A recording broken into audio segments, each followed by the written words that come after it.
नमस्कार मित्रांनो, वटपौर्णिमा विशेष आजच्या महासंगम भागामध्ये आपण पाहत आहोत की छोटी सानू वडाच्या झाडासमोर आलेली असते आणि तिथे तिच्या आजोबा सुद्धा असतात। तेवढ्यातच त्यांना एक लेटर आलेलं असतं आणि ते लेटर वाचून त्यांना अक्षरशः अटॅक आलेला असतो आणि ते तसेच खाली कोसळतात। आता छोटी सानू ओरडत असते, आजी आजोबांना काय झालं, धावतच येणार। तेव्हा शोभा आणि स्वीटी धावतच जातात। तेव्हा त्यांना काय झालं ही गोष्ट लक्षात येताच मात्र शोभा इकडे दुर्गाकडे जात असते आणि ती म्हणत असते, दुर्गा मॅडम, मी तुम्हाला माझं बोरतळचं घर वाचवण्यासाठी काही मुदत मागितली होती, मग तुम्ही आत्ताच नोटीस का बरं पाठवलेली आहे। आणि तेव्हा आता दुर्गा म्हणत असते, गेल्या वर्षी तुम्ही तिथल्या वडाच्या झाडाची पूजा केली होती, पण आता यावर्षी तुम्ही ते तसं करू शकणार नाही। त्यावर आता शोभा चॅलेंज देत असते, मी यावर्षी सुद्धा तिथेच त्याच वडाच्या वृक्षाची पूजा करणार आहे। आणि तेव्हा आता दुर्गा सुद्धा हे चॅलेंज स्वीकारत असते।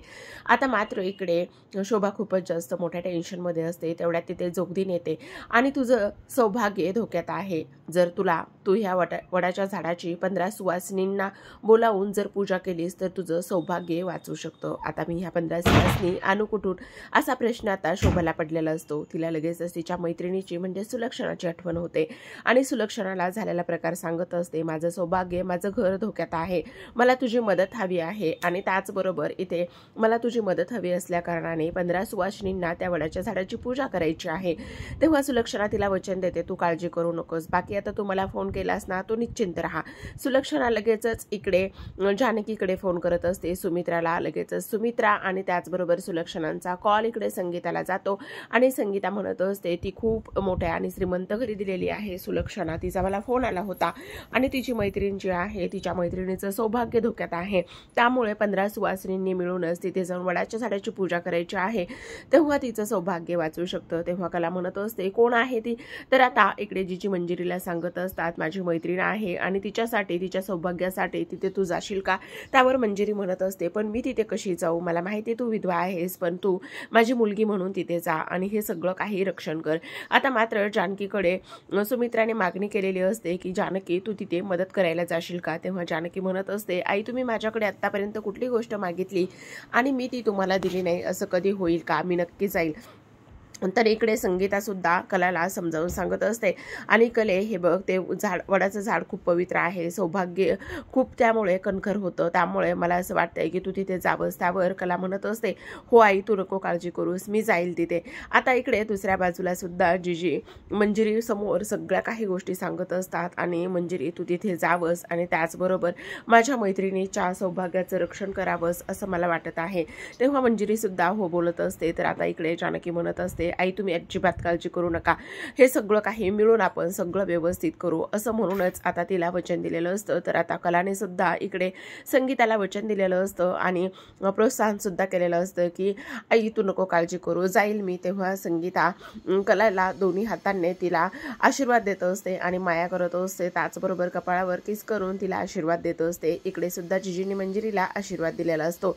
तर आता इकडे शोभा गोळ्या औषधं देत असते आणि त्याचसोबत स्वीटी म्हणत असते, आई, तुम्ही नका काळजी करू, होईल सगळं काही ठीक।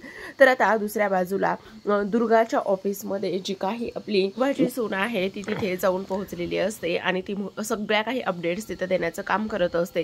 त्याचबरोबर इथे रागिनी, जीजी सुद्धा आलेल्या असतात आणि त्या म्हणत असतात, आम्ही त्या बोरथळच्या घरामध्ये, त्या जागेमध्ये एवढे सगळे काही पैसे इन्व्हेस्ट केलेले आहेत तिथे रिसॉर्ट करण्यासाठी, आणि आम्हाला असं वाटतंय की लवकरात लवकर ते व्हावं। आणि आता हे नवीनच काय आलेलं आहे की तिथे त्या वडाच्या झाडाची पूजा होणार आहे वगैरे वगैरे।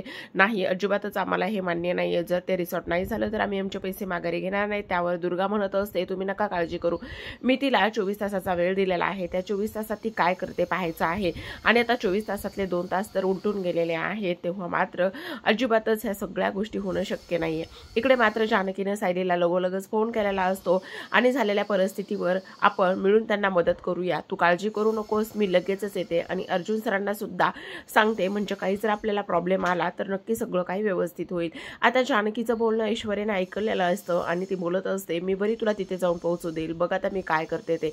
तर आता इकडे मात्र जी काही आपली रागिनी आहे ती बोलत असते, नाही काही जरी झालं तरी सुद्धा ते वडाच्या झाडाची पूजा त्या लोकांना करूच द्यायची नाही. आणि त्याचबरोबर आता दुर्गा म्हणत असते, आता आपण एवढ्या सगळ्या एकत्र आलोय म्हटल्यावर बुलडोजर तिथे चढवायचाच आणि त्याचबरोबर आपली माणसं सुद्धा तिथे देखरेखीखाली असणार आहेत. आता मात्र शोभा इकडे जे काही देवासमोर हात जोडून विनवणी करत असते आणि त्याचबरोबर यांना लवकरात लवकर बरं होऊ दे, आमचं बोरथलचं जे काही घर आहे त्याचं सुद्धा रक्षण होऊ दे, अशीच मागणी इकडे ती करत असते. आणि त्याचबरोबर मी 15 सुवासिनींना तर आता आमंत्रित केलेलं आहे, किती येतात माहिती नाहीये, पण आता 15 सुवासिनी तिथे येणार आहेत ही गोष्ट मात्र दुर्गाला समजली पाहिजे, म्हणून लगेचच ती तिचं कारस्थान करायला सुरुवात करत असते. आता इकडे ह्या दोघी वेळेवर पोहोचू नये म्हणून किंवा ह्यांचा अपघात व्हावा म्हणून जानकी च्या गाडीचे ब्रेक फेल ऐश्वर्याने केलेले असतात आणि तिच्या सोबतीला प्रिया सुद्धा असते. आता मात्र जानकी आणि त्याचबरोबर सायली गाडीमध्ये बोलत असतात आणि तेवढ्यातच गाडीचे ब्रेक लागत नसतात. दोघी सुद्धा खूपच जास्त घाबरलेले असतात. काय झाले दादा? तेव्हा ड्रायव्हर म्हणत असतात, गाडीचे ब्रेक फेल झालेले आहेत. असे कसे अचानकच ब्रेक फेल झाले? तेव्हा ड्रायव्हर अलर्ट होऊनच हँड ब्रेक लावतो आणि तेव्हा मात्र दोघी सुद्धा मोठ्या संकटातून इथे वाचलेल्या असतात. इकडे लगोलगच रमाला सुद्धा आता मीराचा मेसेज आलेला असतो की आपल्याला अशा अशा ठिकाणी जायचं आहे आणि त्यावर आता रमा म्हणत असते, हो नक्कीच मी नक्कीच तिकडे येईल, काहीच काळजी करण्याचं कारण नाही, आपल्याला तिथे जाऊन शोभाईंचं जे काही सौभाग्य आहे ते इथे वाचवायचं आहे. आता इकडे मात्र शोभाच्या सुनेने इकडे जी काही रागिनी आहे तिला इथे कॉल केलेला असतो आणि त्या लोकांनी 15 सुनेला किंवा 15 जणींना इथे आमंत्रण दिलेलं आहे आणि त्याचबरोबर त्यांनी 15 सुवासिनींनी तिथे येऊन पूजा, म्हणजे ही तर लोक इथे एक एक जण जमा करायला लागलेली आहेत असंच म्हणायचं. तर आता इकडे मात्र नंदिनी आणि त्याचसोबत काव्या सुद्धा तिकडे निघालेल्या असतात. त्यांनी गाडीच्या डिक्की मध्ये भरपूर अशी झाडं ठेवलेली असतात आणि झाडं ठेवल्याच्या नंतर मात्र इथे जी काही काव्य आहे ती नंदिनीला विचारत असते, अगं आपण तिकडे ते वडाचं झाड वाचवायला चाललेलो आहोत, पण किती मोठे झाडं घेऊन चाललेलो आहोत. त्यावर आता नंदिनीने तिला समजावलेलं असतं, काही जरी झालं तरी सुद्धा तिथे जाऊन वडाची पूजा करायची आहे, तू आजच्या दिवशी हे माझं सगळं काही करशील ना, ऐकशील ना. इकडे मात्र भूमीच्या मोबाईलवर आलेला मेसेज रागिनीने लगोलगच डिलीट केलेला असतो. आता मात्र जानकीच्या लक्षात आलेलं असतं, हे सगळं काही कुणी केलेलं आहे, हे सगळ्या काही गोष्टी मुद्दामूनच ऐश्वर्याने घडून आणलेल्या आहेत.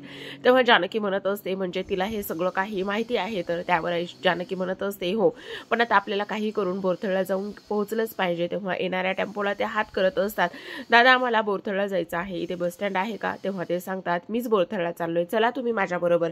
तर आता इकडे रागिनी, ऐश्वर्या, त्याचबरोबर प्रिया आणि सगळ्या जणी पुन्हा एकदा बोरथळला निघालेल्या असतात, जेणेकरून त्या पोहोचायच्या आधी ह्यांना पोहोचायचं असतं. काही जरी झालं तरी सुद्धा त्या वडाच्या झाडाची पूजा ह्यांना करू द्यायची नसते. आता ऑलमोस्ट ह्या 9 ते 10 जणी इथे शोभा काकींच्या घरी जाऊन पोहोचलेल्या असतात. खरं तर सावली सुद्धा आलेली असते आणि त्यामुळे मुक्ताला खूपच जास्त टेन्शन आलेलं असतं. तिनं असं दाखवलेलं असतं की मला दिसत नाही, माझे डोळे गेलेले आहेत. त्यामुळे मुक्ताचा तिच्यावर विश्वास नव्हतो, पण बाकीच्यांनी विश्वास ठेवायला सांगितलेलं असतं आणि त्याचबरोबर तू काळजी करू नकोस, आम्ही सगळ्या तुझ्या सोबत आहेत, बरोबर आहेत, त्यामुळे काळजी करण्यासारखं काहीच कारण नाहीये असं सुद्धा आता इथे ठरलेलं असतं. आता ह्या सगळ्या काही जणी शशिकलांच्या एका रिसॉर्टवरती जाऊन पोहोचलेल्या असतात.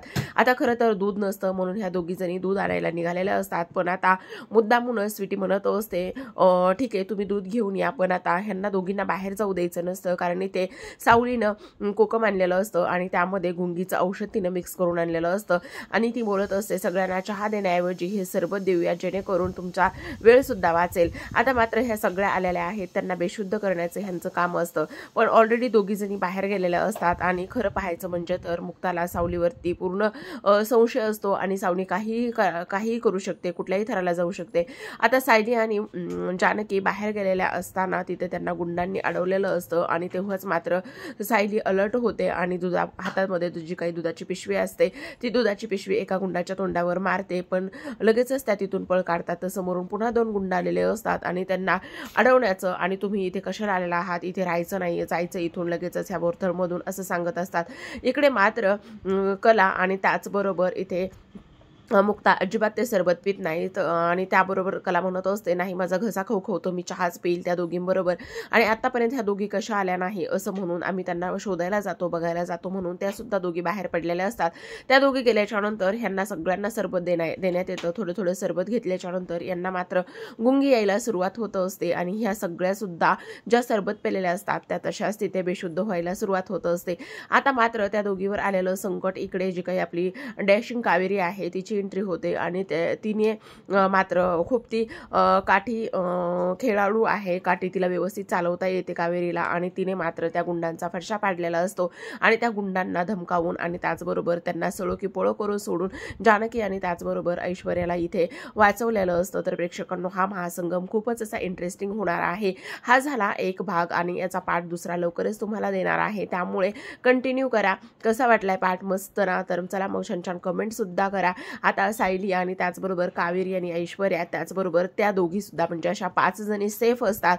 आता पुढे काय होतंय हे जाणून घेणं खूपच जास्त रोमांचक असणार आहे. भेटूयात पुढील भागात. तोपर्यंत धन्यवाद.